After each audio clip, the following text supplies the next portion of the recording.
Hi అండి. అందరికీ నమస్కారం. Welcome to my channel. ఈ వీడియోలో ఇప్పుడే అందిన వార్త వీరందరికీ శుభవార్త అండి. పెన్షన్ మంజూరు.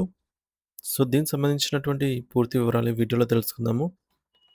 వీడియో అయితే ఎక్కడే గాని స్కిప్ చేయకుండా ఎండ్ వరకు చూసేయండి. అప్పుడే ఇన్ఫర్మేషన్ పూర్తిగా అర్థమవుతుంది. అలాగే వీడియో చూస్తున్న ప్రతి ఒక్కరు వీడియోకైతే లైక్ చేయండి ఫ్రెండ్స్. ఈ వీడియోని తోటి మిత్రులతో అయితే షేర్ చేయండి. కొత్తగా మన ఛానల్ చూస్తున్న వారైతే సబ్స్క్రైబ్ చేసుకోండి. ఇక వివరాల్లోకైతే వెళ్ళిపోదాము.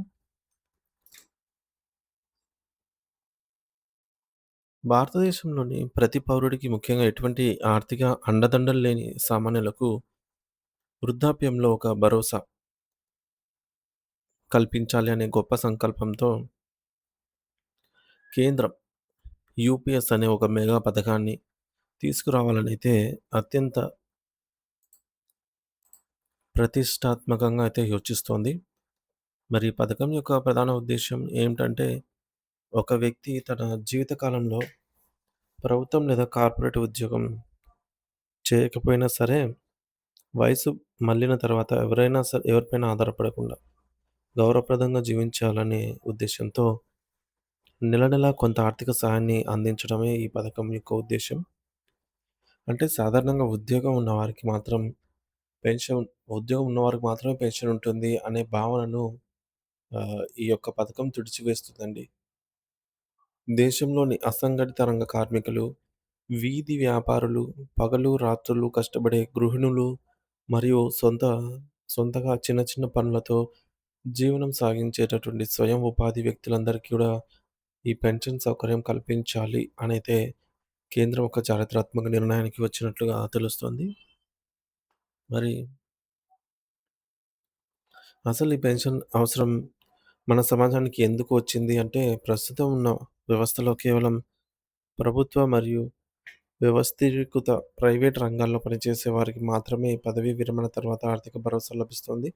కానీ దేశ ఆర్థిక వ్యవస్థకు వెన్నెముకగా నిలిచే వ్యవసాయ కార్మికులు, చిరు వ్యాపారులు మరియు గృహిణులకు అటువంటి రక్షణ కవచం లేదు.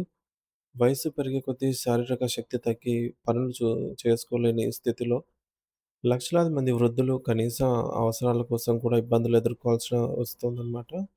మరి ఈ దయనీయ స్థితిని మార్చి ప్రతి ఒక్కరికి ఆర్థిక స్వతంత్రం కల్పించడమే ఈ యొక్క యూపీఎస్ పథకం వెనుక ఉన్నటువంటి అసలు రహస్యంగా మనం చెప్పుకోవచ్చు.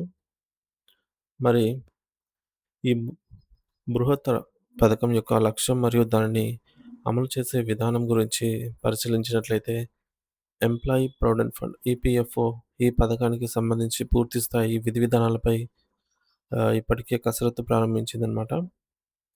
మరి ఇది కేవలం ఒక ప్రకటనకే పరిమితం కాకుండా క్షేత్రస్థాయిలో ప్రజలకు ఎలా మేలు చేస్తుంది అనే అంశంపై కూడా త్వరలోనే ప్రజా అభిప్రాయ సేకరణ కూడా చేపట్టనున్నారు. మరి ఈ పథకానికి అర్హులెవరు అనే విషయానికి వస్తే 18 ఏళ్ళు నిండిన భారతీయ పౌరులందరూ ఇందులో భాగస్వాములు కావచ్చు. ముఖ్యంగా ఇప్పటివరకు ఎటువంటి పెన్షన్ సౌకర్యం కూడా లేనటువంటి అసంఘటిత రంగ కార్మికులు, పొలాల్లో శ్రమిస్తున్నటువంటి కూలీలు, తోపుడు బండ్లపై వ్యాపారం చేసేవారు మరియు ఇంటి పనులకి పరిమితమైన మహిళలకు కూడా ఇది ఒక వరం లాంటిదని చెప్పాలి. వారికి కూడా వర్తిస్తుంది. ఈ అమలు విధానం కూడా చాలా పారదర్శకంగా ఉండబోతోంది. ఈ పథకంలో చేరేవారు తమ స్తోమతను బట్టి కూడా ప్రతి నెల లేదా నిర్ణీత కాల వ్యవధిలో కొంత మొత్తాన్ని తమ పెన్షన్ ఖాతాలో జమ చేయాల్సి ఉంటుంది. ఇక్కడే అత్యంత విశేషమైన విషయం ఏమిటంటే, ఒక సామాన్యుడు తన భవిష్యత్తు కోసం ఎంత సొమ్మునైతే పొదుపు చేస్తాడో, కేంద్ర ప్రభుత్వం కూడా తన వంతుగా అంతే మొత్తాన్ని అంటే మ్యాచింగ్ కాంట్రిబ్యూషన్ అంటాము. సో, అంతే మొత్తాన్ని ఆ వ్యక్తి ఖాతాలో జమ చేస్తుంది. దీనివల్ల ఖాతాదారుడు కట్టే సొమ్ము రెట్టింపవుతుంది. భారీ నిధిగా మారుతుంది మొత్తం. మరి 60 ఏళ్ళు దాటిన తర్వాత ఆ నిధి ఆధారంగా ఆ వ్యక్తికి ప్రతి నెల ఒక నిర్ణీత మొత్తంలో పెన్షన్ రూపంలో ఆదాయం అయితే అందుతుంది. యూపీఎస్ పథకం యొక్క మరొక ప్రత్యేకత ఏమిటంటే, ఇది ప్రస్తుతం విడివిడిగా ఉన్న వివిధ పెన్షన్ పథకాలను ఒకే గొడుగు కిందికి తీసుకొస్తుంది.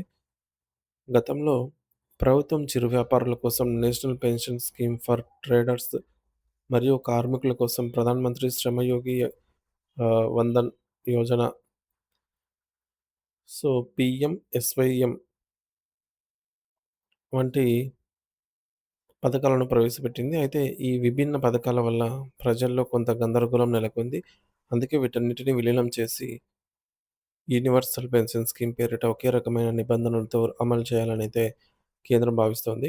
దీనివల్ల వృద్ధాప్యంలో ఎవరికీ భారం కాకుండా ఆర్థిక భద్రత లభించడమే కాకుండా అసంఘటిత రంగ కార్మికులలో ఒక రకమైనటువంటి సామాజిక భద్రతా భావం పెరుగుతుంది. ప్రభుత్వం సమాన భాగస్వామ్యం చేయడం వల్ల భవిష్యత్తులో ద్రవ్యోల్బణానికి అనుగుణంగా పెన్షన్ అమౌంట్ పెరిగే అవకాశం కూడా ఉంటుంది. ఈ పథకంలో చేరటం కూడా చాలా సులభతరం చేయనున్నారు. తద్వారా నిరక్షరాస్యులు సైతం గూడా వారు గూడా ఎటువంటి ఇబ్బందులు లేకుండా ఇందులో సభ్యులు కావచ్చు. మరి ఈ పథకానికి ఎలా దరఖాస్తు చేసుకోవాలి అనే దానిపై కూడా ప్రభుత్వం త్వరలోనే అధికారిక మార్గదర్శకాలను విడుదల చేయనుంది. సో, సాంకేతికతను అందిపుచ్చుకుంటూ ఆన్‌లైన్ ద్వారా లేదా గ్రామీణ ప్రాంత ప్రజల కోసం ఆఫ్‌లైన్ ద్వారా కూడా దరఖాస్తు చేసుకునేటటువంటి వీలుంటుంది. ముఖ్యంగా దేశవ్యాప్తంగా ఉన్నటువంటి వేలాది బ్యాంకింగ్ ఛానెల్స్, ప్రభుత్వ పోస్ట్ ఆఫీసులు మరియు మీ సేవా కేంద్రాల ద్వారా గూడా ఈ పథకంలో చేరేందుకు ప్రభుత్వం ప్రత్యేక ఏర్పాట్లు చేయనుంది. అధికారిక నోటిఫికేషన్ వెలువడిన తర్వాత దరఖాస్తుకు కావాల్సినటువంటి అర్హతలు సమర్పించవలసినటువంటి ధృవపత్రాలు, ఆధార్ వంటివి మరియు నెలకు కనీసం ఎంత మొత్తం చెల్లించాలి అనే వివరాలను స్పష్టంగా అయితే వెల్లనున్న వెలువడనున్నాయి. మొత్తానికైతే ఈ యూనివర్సల్ పెన్షన్ స్కీమ్ ద్వారా దేశంలోని ప్రతి పౌరుడికి కూడా వారు చేసే పనితో సంబంధం లేకుండా 60 ఏళ్ల తర్వాత ఒక గౌరవప్రదమైన ఆదాయ వనరుగా మారనుంది.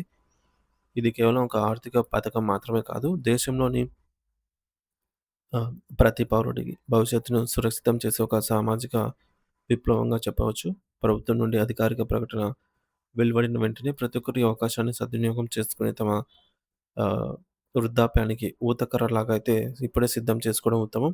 ఈ పథకం గురించి మరిన్ని తాజా అప్డేట్స్ కోసం వెబ్‌సైట్‌నైతే సందర్శించగలరు. సో, ఈ పథకం పేరొచ్చేసి పీఎంఎస్‌వైఎం అన్నమాట. ప్రధాన మంత్రి శ్రమయోగి మన్‌ధన్ యోజన. సో, దీనికి మనము national pension scheme for traders కోసం ప్రధానమంత్రి ఇదో మనకైతే గూగుల్‌లోకెళ్ళి పీఎంఎస్‌వైఎం అనైతే ఎంటర్ చేసినట్లయితే తగినన్ని వివరాలు దొరుకుతాయన్నమాట. అందులో మనకు అఫీషియల్ వెబ్‌సైట్ కూడా ఉంటుంది. అఫీషియల్ వెబ్‌సైట్ ద్వారా మనము మరింత సమాచారాన్ని కనుగొని ఇంట్రెస్ట్ ఉన్నవాళ్ళు అప్లై చేసుకోగలరు. Thank you for watching this video.